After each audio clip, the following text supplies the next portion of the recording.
Worldwide movement. Peace, love, respect. Big King Sadiq hollering at you one more again. All right. Thank you all. I love you. Thank you so much for continuing to help build the worldwide movement. Peace, love, respect. I love each and every one of y'all. We are continuing to change this world. And we are doing it exponentially more so as we are embracing this new energy and pushing our way forward. Folks, if you look around and pay attention, there's evidence everywhere that more and more of us are awakening. And further evidence of that in this video. And please remember to like, share, subscribe. Make sure that you check out all of my music on all the streaming platforms. Of course, the album PLR New Paradigm. Please make sure you check out my Twitter feed. And when you come to the channel, make sure you stop in and check out the community section of the channel. Some very distinct and important information there as well. So, without any further ado, I want to offer up a little bit more proof of all of us waking up. I live in Pittsburgh, Pennsylvania, and have had the pleasure of meeting a very bright, warm, and excitingly awakening individual herself, and has just started her budding new YouTube channel that is sure to explode and provide great, wonderful information and light from everyone who checks it out. So please do check it out. Without any further ado, I have a few questions for my esteemed guest, DeeAnn of Connecting the Dots with DeeAnn. Hey, DeeAnn, how are you? How's it going? Excellent, excellent, excellent. So listen, thank you so much for taking time out of your busy schedule and meeting with me and us continuing this fellowship, right? Oh, yeah. Of folks who are awakening on this planet to be our best selves and live our best lives. Absolutely. Right? So the best thank you getting for better. that. That's right. It is getting better every day, every single day. So, yeah, I stated I'm here in Pittsburgh, Pennsylvania. I'm born and raised here. Actually, Pittsburgh, DeeAnn is the true ancestral name that we should be referring to it as. But you're from West Virginia, Weirton, right? I live in Weirton now. Okay. I mean, I do claim to be from there now because I've lived there about 18, going on 19 years. But technically, I'm from Arizona. Okay. That's where I was born and raised. Okay. AZ in the house as well. Yep. All right. So, folks, we see that this is evidence that this beautiful energy, this awakening energy, and this awakening event is happening all over. So, got a couple of questions that we're going to ask DeeAnn, and she's gracious enough to share her perspective on some things, right? Okay.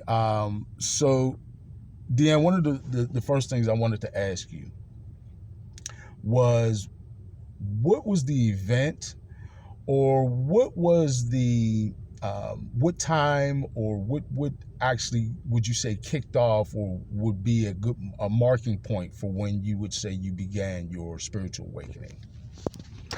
I'm going to just pull this up just a little bit here. I mean, a lot of it was back when I was in college. I was a music major. You know, we have that in common. I was doing a research paper, and whatever it was in the card catalog, that section, I got into this section, and they were, because I was doing something on acoustics. Okay. So I was, pulling some certain things. Well, there was a book in there that was from Eastern culture, and it was talking about vibration and sound and stuff. That got me into it a lot. But I mean, as a youth, I read on a lot of different, esoteric things, and ESP and UFOs. I pretty much had an interest in almost anything I could. But I think somewhere in college, that book kind of like brought it home, like we're all part of the same energy. Right. We're just vibrating at different speeds. And I think I've told you, I feel like at some point we should be able to walk through walls. Because we're just molecules. The wall is just a molecule. The ground we walk on is just a bunch of molecules. they're all vibrating. They're all vibrating at different speeds. I do know that the wall happens to have some polarity to it, so it's like trying to repel you. But if we knew the secret to disarm that, where that molecule wasn't like pushing away from us, then maybe we would figure out how to walk through it. So yeah, college. Sky's the limit. Yeah, I would say back in college, and then I would come home and I just had such a yearning to want to share, and I would try to share with my mom, and she loved it. And then my stepdad, he wasn't so sure that we should be talking about these things, and he would go get his Bible, and he was gonna, like, you know, I do have some things to tell us about that, you know. And then eventually he got a little bit sucked in himself, and we started all getting in, reading different things, and we started kind of a little Friday night group. And it's interesting because here we are talking on a Friday night. Indeed. Right?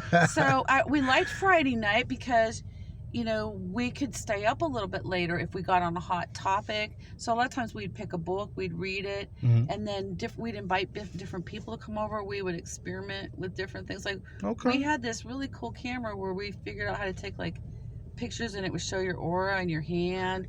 I don't know what happened to that camera. I want it back. I've read about those. I want to get one. Oh my gosh, but we were doing cool stuff like that, and then people would come, and it was like a whole thing, just a little mini cosmos of us all learning from each other, sharing different things, and then different people would come.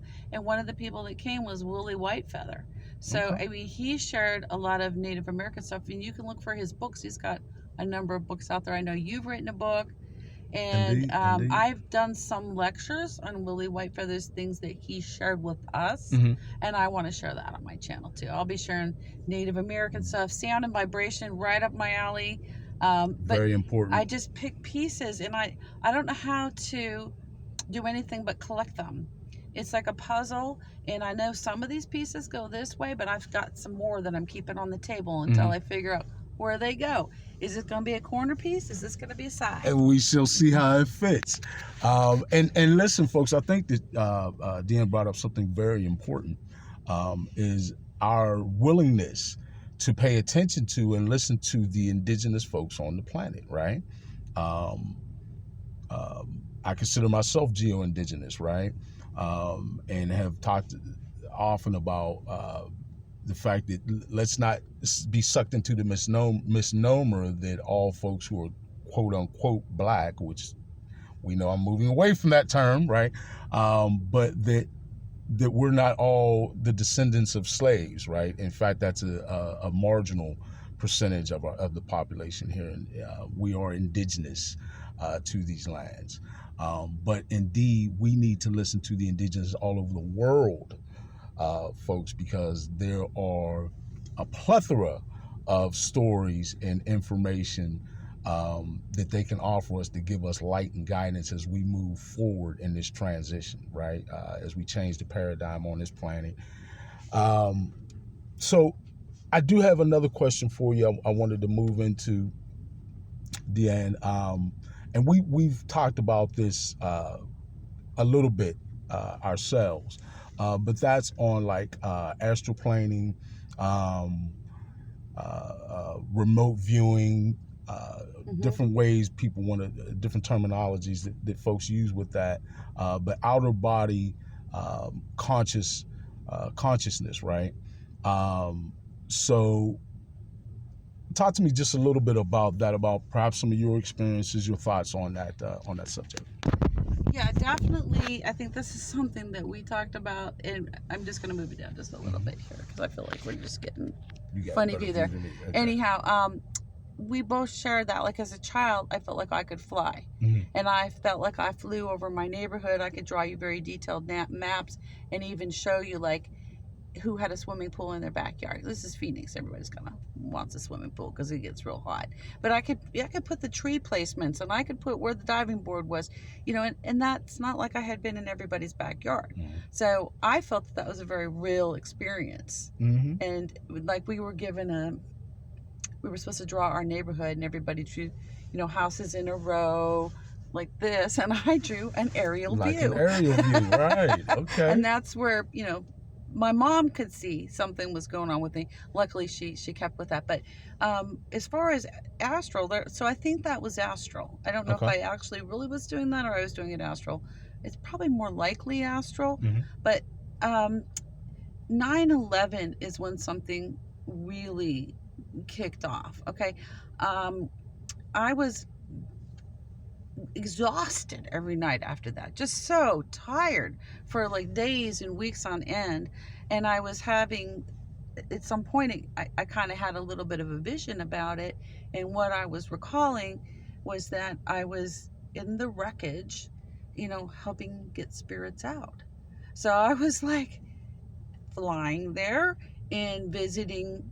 I wasn't visiting for fun. I mean, I was there like I could somehow sense where people were, Mhm. and in fact these people had perished, Mm. and I was feeling their spirit, and I was like calling them out and guiding them Okay. to another point, which happened to be a bridge. Mhm. So I was like, come with me, it's okay, and I would smile and get them out. And I think it was like the light. That's light work right there. Yeah, I think they could sense my light, sense my love, and I truly wanted to help them. And it's not like, I don't even know how I'm sure somebody recruited me for this, and I said, sure, I'll do it. Indeed. But I don't know how it came to be. I just know that it came to be. And so I was helping people, and I was taking them to this bridge, and there was others that would take them from the bridge to the next part. And at one point, I actually met somebody who told me a similar story, being very exhausted after 9/11 and waking up tired. And I said, really? Why do you think that is? I didn't tell them my story. Right. And they said, well, there was so many people that perished, and I was there, and there was like people bringing people to me on this bridge, and I was taking them to the next place. And I said, oh my God, excuse me. Oh my goodness, I was one of those people taking people to the bridge. Wow. So, I mean, I think that we have fragments That's of ourselves, that are light workers, so that's a point where you could pretty well tell that I was a light worker. Indeed. Indeed. Doing that. Indeed. That's beautiful, right? That if you would ask my opinion is a firsthand experience and recollection of light work that she's having from a very early point in her life. And I've talked about similar experiences myself. I know a gentleman, a friend of mine, Mark, shout out to Mark B out there, who does some incredible light work with water and bodies of water, right? So folks, we all have these specific and beautiful gifts that are often applied or that we can use as tools to aid one another, often non-corporeally, right? Meaning like outside of our bodies, we're putting in work still, right? The only work that you do is not necessarily of a physical nature. In fact, quite likely the most important work that you will do is non-physical, right? And certainly is giving an account of some beautiful light work that she had done herself. So thank you for doing that, DeeAnn. Indeed, we appreciate that. That is absolutely beautiful. I did want to ask you another question, and this we've talked about this just a little bit as well, and that is multiple lifetimes and reincarnation, right? And I have my own thoughts and whatnot that things that I've expressed in previous videos. But why don't you just for a second talk to us a little bit about multiple lifetimes and reincarnation and what you feel or think about that? Just the way my life has unfolded, I can't hardly not think that we have multiple lifetimes. I mean, I started out in a very young age.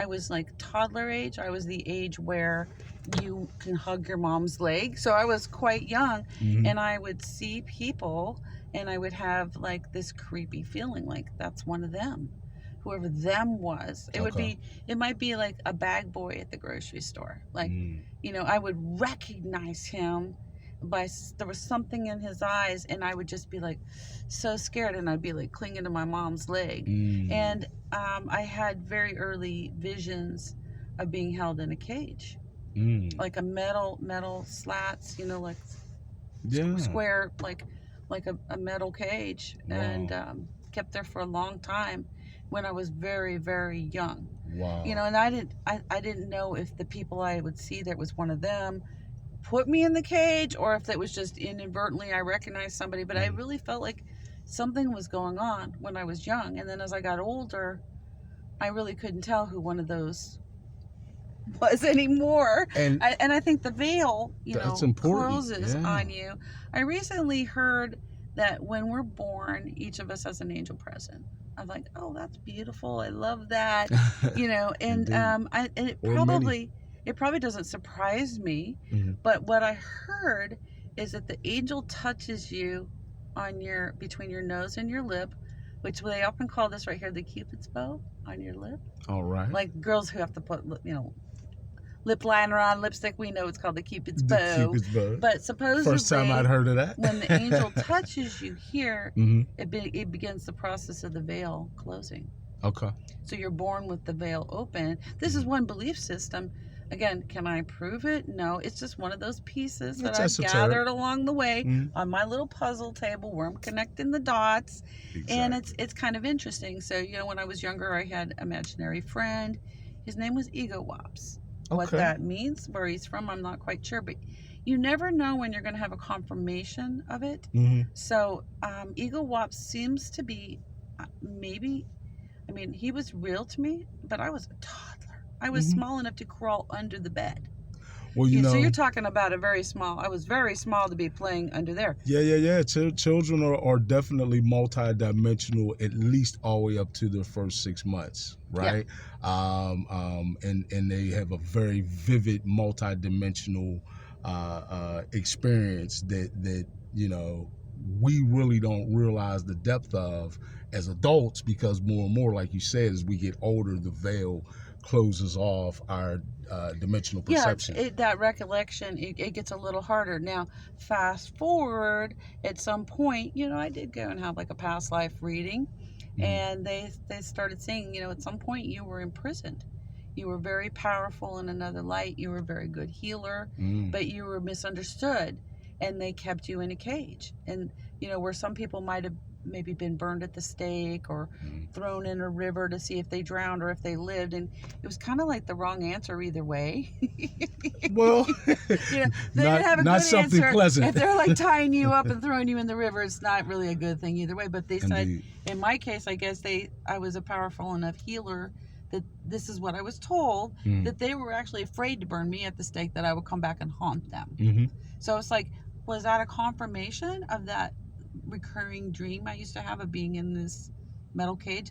I felt like it was. And so this is why that's a dot connected. Years later, that dot connected. That's one thing. You have to be patient when you're looking for truth, which I consider myself, that's what I'm looking for. I'm trying to find the truth. And there kind of is versions of the truth in a certain sense, because your truth might be slightly different than mine because you've had different ways that you came across it, but yet we find so much commonality. We find those connections in our experiences. Like, hey, we were both flying as kids, And then back to the Ego Wops, this imaginary friend. At some point, my mom was reading a book about someone that lived like on another planet. It was sci-fi kind of thing, and there was a character in there called Ego Wops. Now, It's like such a bizarre name. Is that a coincidence? Was that a dot that got connected? Maybe. Right. Well, it could be. It's certainly an example again of the multidimensionality of children, right? And I think that's very important for us to understand, that we as beings, as human beings, certainly exist multidimensionally. And we find that it's just perception, folks, right? These dimensions aren't like, disappearing and reappearing. It's always there, and we're a part of many dimensions, right? If not all dimensions, there's some aspect of us there, right? So as children, we're able to perceive all that much more distinctly. Now, I think it was very important when you mentioned connecting the dots, right? We're going to get ready to wrap this up, but you know, I talk a lot about in previous videos. I mentioned how, excuse me, how it takes a great deal of open-mindedness and sometimes leaning on many different disciplines, right, and even scientific disciplines. You know, like numerology, you know, folks who look through things historically in terms of Egyptology, or these days Tartaria. Right. I mean, there's so many different, you know, anthropology, psychology, theology. All of that is a part of this journey. And I want to salute DeeAnn, right? And it's right there in her title of her channel, Connecting the Dots. And she talked about that several times as I asked her questions. And I want to, again, congratulate you, DeeAnn. Thank you, King Sadiq. Yes, I know that you have so much to bring to the people, right? So much light and knowledge and wisdom, and I look forward to seeing more of your videos and staying up on your channel, and certainly collaborating with you again in the future. Oh yeah, we'll have to do this again. Indeed. This is one of the real pleasures for me. So thank you again, and you continue to do what you do, aiding us all, and we will all continue forward in our journey. Nice to meet y'all. Sure, yes, indeed. Everyone, please make sure that you're checking DeeAnn out. Go to her YouTube channel, please. Again, it's Connecting the Dots with DeeAnn, right? Yep. You want to spell that out for them? Tell them. Well, DeeAnn's the trickiest part because it's not a name everyone's super familiar with. It's like the name Dee and the name Ann stuck together. So DEE, capital ANN. All right. Yeah. So please like, share, subscribe, folks. Let's make sure we build up her subscriptions, and if folks are really checking out her wonderful content, because it'll certainly be enlightening and helpful. I'm very grateful that she took time to stop and share with me and on my channel, and give us some of her warm light right here tonight. So thank you all, and again, please like, share, subscribe. Let's continue to do what? To build the worldwide movement. Peace, love, respect. Big King Sadiq, I'm out.